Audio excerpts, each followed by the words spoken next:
আসসালামু আলাইকুম সকলে কেমন আছেন? আলহামদুলিল্লাহ ভালো আছেন। আমিও আপনাদের দোয়ার বরকতে অনেক ভালো আছি। তবে সবথেকে দুঃখের বিষয় হইছে এইটা ২০২৩, ২০২৪, ২০২৫ অনেক মানুষের মুখামুখি করছে আমাকে। আমিও অনেক মানুষের মুখামুখি হইছি। অনেকের সাথে আমার অনেক কথা হইছে। অনেকের সাথে আমার চেনা জানা আগেও ছিল। আবার আমার জীবনসঙ্গী যখন হারিয়ে গেছে তখন অনেকের মানুষের সাথে আমার দেখা হইছে, কথা হইছে। তো ওই যে একটা কথা মানুষে বলে না, যার মাথার উপরে ছাতা নাই তার কিছু নেই, যার মাথার উপরে ছাতা নেই তার কোনো দাম নাই। তাই আমাকে ২০২৩, ২০২৪, ২০২৫ এটা বুঝিয়ে দিয়েছে।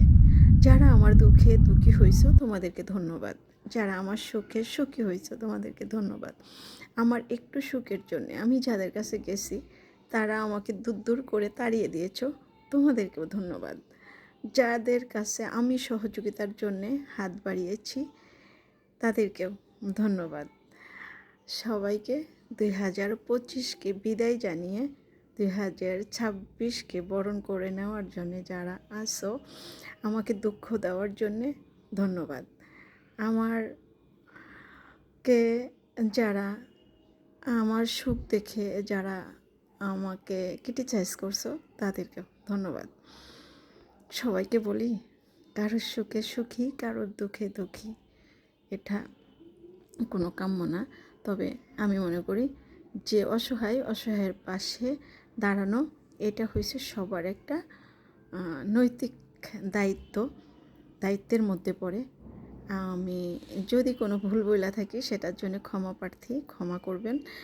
আর আমি বলি, আমার আল্লাহ আমাকে 3টা সন্তান দিছে, 3টা বাচ্চা আমার, সবাই তাদের জন্য দোয়া করবেন। আমি যেন তাদেরকে নিয়ে ভালো থাকতে পারি, সুস্থ থাকতে পারি। আমার দ্বারাই কখনো কারোর ক্ষতি হয় নাই, আমি চাই না কারোর ক্ষতি করতে। তবে আমার ক্ষতি যারা করবে তাদের জন্যই আল্লাহ পাক আছে, আল্লাহ পাক তাদের বিচার করবে। এটাই আমি চাই, সকলকে নিয়ে ডাল ভাত খেয়ে ভালো থাকতে, ভালো চলতে। কিন্তু যারা এটাতে আপনার লবণের ছিটা দিতে চাই তাদেরকে বলবো আল্লাহ যেন তাদেরকে হেদায়েত দান করে। তো ২০২৫ বিদায় হয়ে যাচ্ছে, শুভ দিন, তারিখ যে আসতেছে। অনেক দোয়া ভালোবাসা রইল সকলের জন্য। কিন্তু এই দিনটা যার দেখার দরকার ছিল, যার দেখার খুব ইচ্ছা ছিল, সে আজ আমাদের মাঝে নাই, দুনিয়া থেকে চলে গেছে। সবাই তার জন্য দোয়া করবেন। সে আমার হাজব্যান্ড। তো সবার কাছে আমি দোয়া চাই, আল্লাহ যেন তাকে বেহেশতে নসিব করে এবং জান্নাতের উচ্চ মুকাম দান করে। সবাই ভালো থাকবেন, সুস্থ থাকবেন, দোয়া করবেন। আল্লাহ হাফেজ, বাই।